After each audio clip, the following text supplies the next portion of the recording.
Les négociations ne se passent jamais avec une délégation israélienne et une délégation d'un certain pays. C'est généralement une personne, une personnalité, une personne clé. Tout commence généralement même par des conversations dans un ascenseur.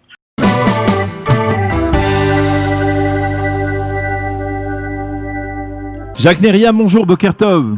Oui, bonjour. Merci d'être avec nous. Je voudrais ensemble, on parle, on va dire, des deux sujets préoccupants, on va dire pas préoccupants, en tout cas, pas du tout, on va dire les deux sujets importants qui sont au cœur de l'actualité du Moyen-Orient de ces derniers jours. La visite historique des délégations américaines et israéliennes à Abu Dhabi et puis la visite d'Emmanuel Macron à Beyrouth. Alors, je voudrais d'abord qu'on revienne sur cette visite historique et on va dire sur ce qui a précédé, on va dire, l'annonce de la normalisation des relations entre Israël et les Émirats.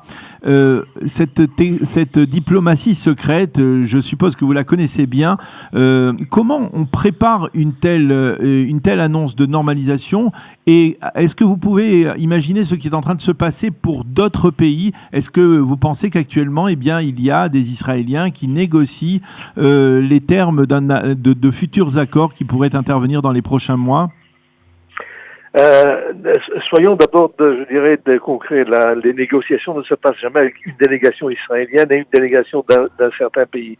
C'est généralement une personne, une personnalité, une personne clé qui précède, je dirais, le camp entier et qui conduit, je dirais, des négociations, des conversations. Tout commence généralement même par des conversations qui se passent dans des milieux qui sont tout simplement impossibles. Des fois, ça commence dans un ascenseur. Alors, pour cela, donc, généralement, il faut qu'il y ait une volonté des deux côtés pour nouer des relations. Alors, il y a toujours cet obstacle-là de passer publiquement devant l'opinion arabe ou l'opinion mondiale et alors automatiquement être la cible de critiques.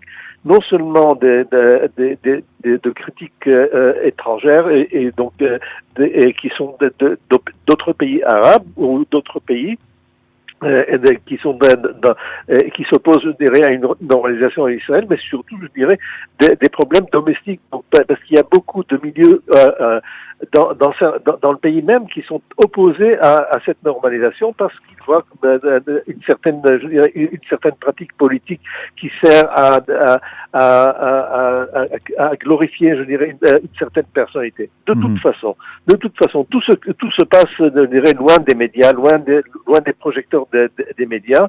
Et ce qui est assez étonnant pour Israël, par 3 fois, donc ces relations ont commencé dans le secret total. Donc c'est Begin qui a initié le rapport avec les Égyptiens en envoyant Moshe Dayan rencontrer Hassan Touhami, l'envoyé du président Sadat au Maroc, et cela donc pendant plus de 2 ans, presque, je dirais, un an entier de conversations, de rencontres, jusqu'à ce qu'il y ait, je dirais, une déclaration de Sadat au Parlement égyptien, disant qu'il était prêt à visiter Israël. La même chose s'est passée avec les Palestiniens à Oslo, où la rencontre se fait par hasard durant une conférence de la Fédération du travail norvégien.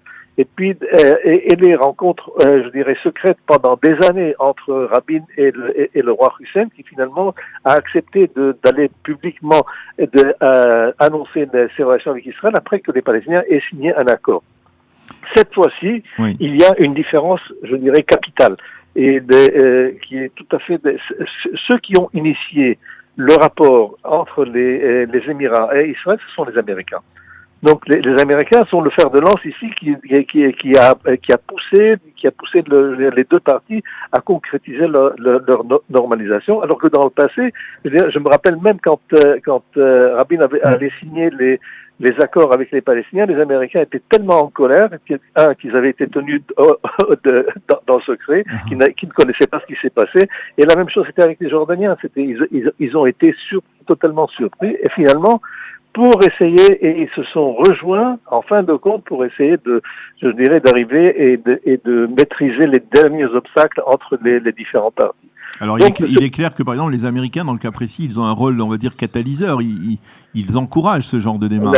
La preuve, c'est que les Américains ont mené la délégation israélienne aux Émirats. Ce n'est pas une délégation israélienne toute seule qui est arrivée aux Émirats. Donc, et ce qui veut dire aussi, c'est les Américains sont en train, et Israël aussi, par la même occasion, est en train de signifier aux États arabes, et je dirais, et surtout aux États africains, qui sont encore hésitants pour renouer leurs relations diplomatiques avec Israël, qu'il y a ici un tandem qui est presque inséparable, le tandem israélo-américain.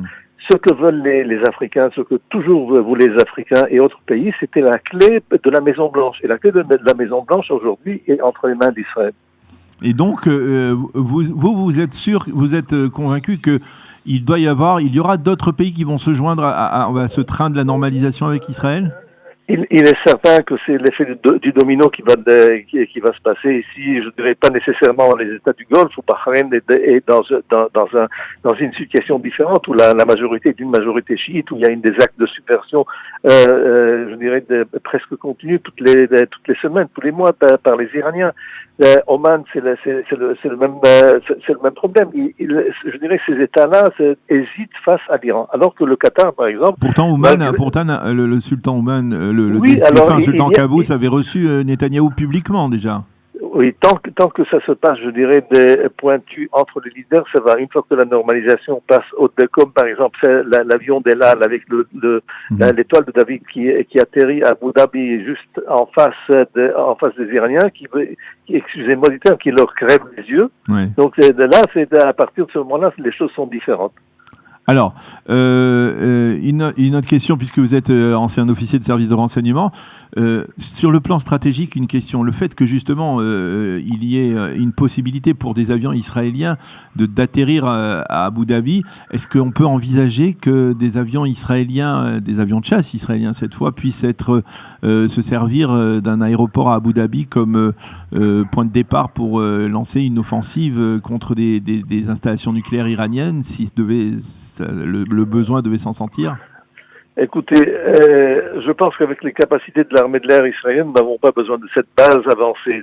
Cette base avancée pourrait servir théoriquement peut-être à des fins de renseignement, mais pas à des fins où des avions israéliens, des avions de chasse atterriraient à Abu Dhabi pour prendre, je dirais, pour préparer une attaque sur l'Iran. On n'a pas besoin de ça. Loin de ça. Alors, la deuxième question le deuxième dossier que je voudrais aborder avec vous, c'est le Liban. Et là, alors je dirais, j'ai toujours tendance à penser qu'il y a une sorte de pendant. D'un côté, les Américains qui soutiennent et encouragent donc cette normalisation avec Israël, et de l'autre côté, on va dire la France qui essaye de revenir au Liban parce que, bien par la force des choses, le Liban est dans une situation catastrophique. Est-ce que vous voyez une sorte de comparaison à faire entre deux approches de ce qu'est le Moyen-Orient ou le nouveau Moyen-Orient aujourd'hui? Écoutez, la France, j'ai l'impression, se trompe carrément concernant le Liban. Je dirais, l'époque du protectorat français au Liban est déjà révolue.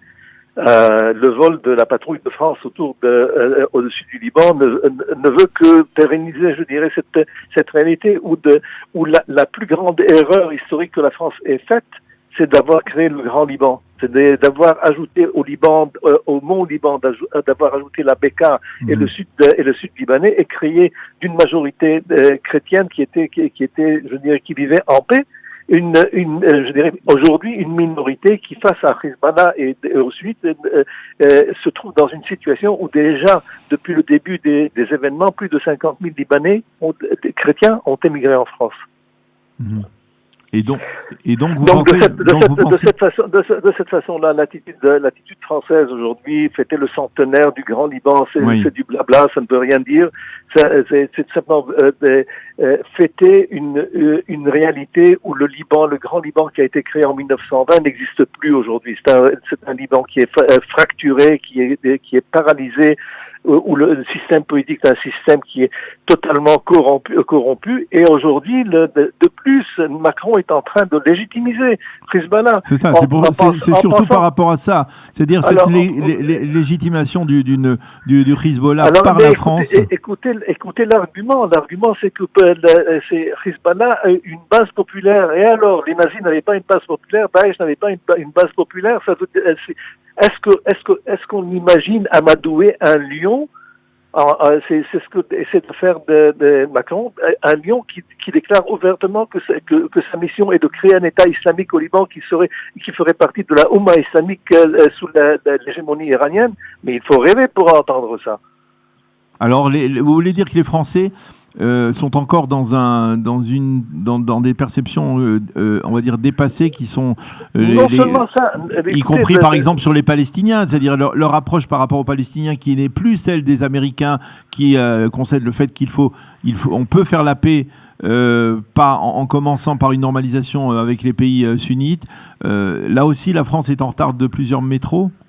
La France est tout simplement dans un autre scénario où je dirais ces penseurs politiques sont en train de créer des réalités qui n'existent pas. Est-ce que vous pensez que le Liban va céder sous le diktat français? Donc Macron qui dit aux Libanais, dans 2 semaines il faut avoir un gouvernement.